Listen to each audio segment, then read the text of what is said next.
निश्चय के साथ बोलिएगा कि भारतीय हिंद पार्टी के बारे में आपकी क्या राय है? मैं दुर्गा शंकर वाजपेयी, राष्ट्रीय अध्यक्ष भारतीय हिंद पार्टी।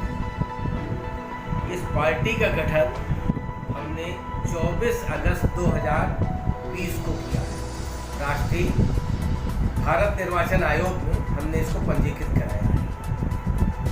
पार्टी का मुख्य उद्देश्य है शिक्षा, सुरक्षा, चिकित्सा और रोजगार, ये समाज के अंतिम व्यक्ति तक पहुंचाना ही भारतीय हिंद पार्टी का मुख्य उद्देश्य है।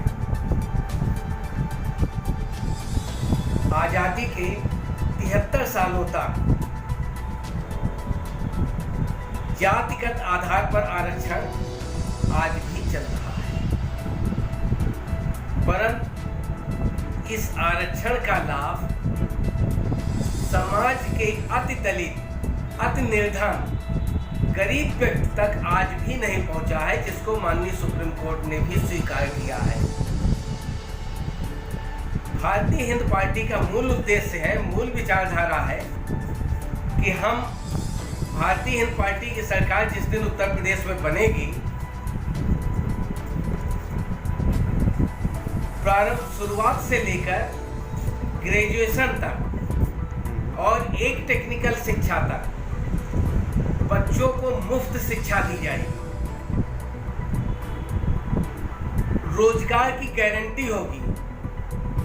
निश्चित तौर पर बच्चा जब 5 साल का हो जाएगा, उसको हम विद्यालय में भर्ती करा देंगे। मतलब ये सरकार, भारतीय हिंद पार्टी की सरकार, उसको विद्यालय में भर्ती कराएगी, निःशुल्क उसकी सारी व्यवस्थाएं करेगा।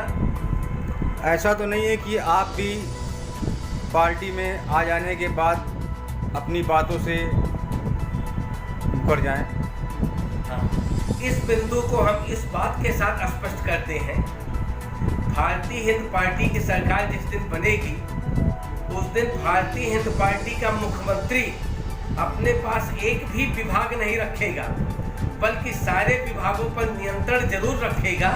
और जिस विभाग का मंत्री फेल हो गया, जिस विभाग में भ्रष्टाचार हुए, जिस विभाग का सही कार्य नहीं हुआ, उस विभाग के मंत्री को तुरंत हटा दिया जाएगा, मुख्यमंत्री उसको कैप्चर कर लेगा। परंतु मुख्यमंत्री अपने पास आय का स्रोत एक भी विभाग नहीं रखेगा, और जब अपने पास नहीं रखेगा तो सारे विभागों पर उसका नियंत्रण रहेगा और भ्रष्टाचार पनपने नहीं देगा। सही बात है। आपकी इस बातों में योगी जी का क्या हाथ है? योगी जी तथाकथित हिंदुत्ववादी नेता थे। हम वो योगी जी का सम्मान नहीं बल्कि एक हिसाब से पूज्य मानते थे योगी जी को। लेकिन योगी जी इस सरकार में पूर्णतया फ्लॉप हो गए हैं। योगी जी की जो मानसिकता है, हर विभाग को बेच देना, निजी हाथों में सौंप देना, क्या मतलब है? आप इसका मतलब सरकार चलाने में सक्षम ही नहीं है। आप तो फ्लॉप हो गए सरकार चलाने में। आज भी पेपर में छपा हुआ है 51 पॉलिटेक्निक और 40 ITI को निजी हाथों में सौंप दिया है। सरकार क्या कर रही है? सरकार किस लिए है भाई?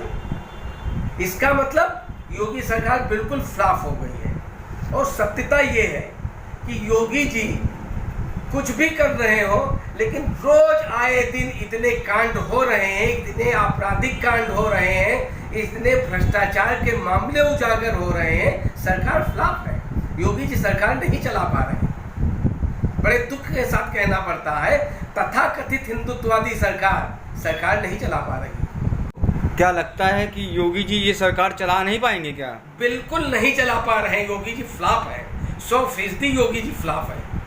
जबकि देखिए इसकी वजह क्या है कि योगी जी नहीं चला पा रहे हैं? मतलब ऐसा क्या आरोप लगा रहे हैं उनके ऊपर? मतलब क्या कहना चाह रहे हैं कि उनके बारे में कि वो नहीं चला पाएंगे? देखिए, ये तो योगी जी स्वयं शब्द है कि क्या कारण है, लेकिन जो हमको दिख रहा है सामने, भाई योगी जी हर विभाग को निजी हाथों में क्यों सौंप दे रहे हैं? अगर हम व्यापार करने में सक्षम है, अगर हम सरकार चलाने में सक्षम है, तो हम अपने विभागों को निजी हाथों में क्यों सौंप रहे हैं? इसका मतलब हम नहीं सक्षम है।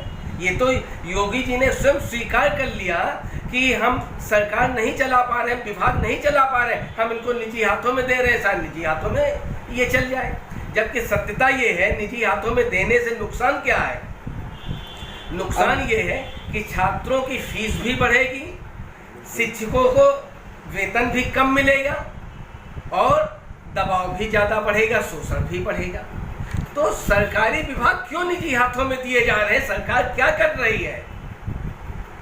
आपका एक शब्द और था कि आप कह रहे हैं कि इसके बारे में कि योगी जी जो हैं सरकार नहीं चला पाएंगे, कि जो योगी जी सरकार नहीं चला पाएंगे तो क्या इनके जो हत्याकांड जो हो रहे हैं लगातार चलते चले आ रहे हैं, उसके बारे में आप क्या कहना चाहते हैं?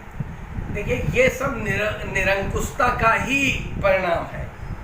योगी जी कंट्रोल नहीं कर पा रहे हैं। मैं आपको बता दूं, जिस दिन भारतीय हिंद पार्टी की सरकार होगी और माननीय योगी जी अगर हमारी बात को स्वीकार कर ले 1 महीने के लिए सरकार सौंप दें, मैं भ्रष्टाचार और अपराधी दोनों समाप्त कर दूंगा। Thank you first class.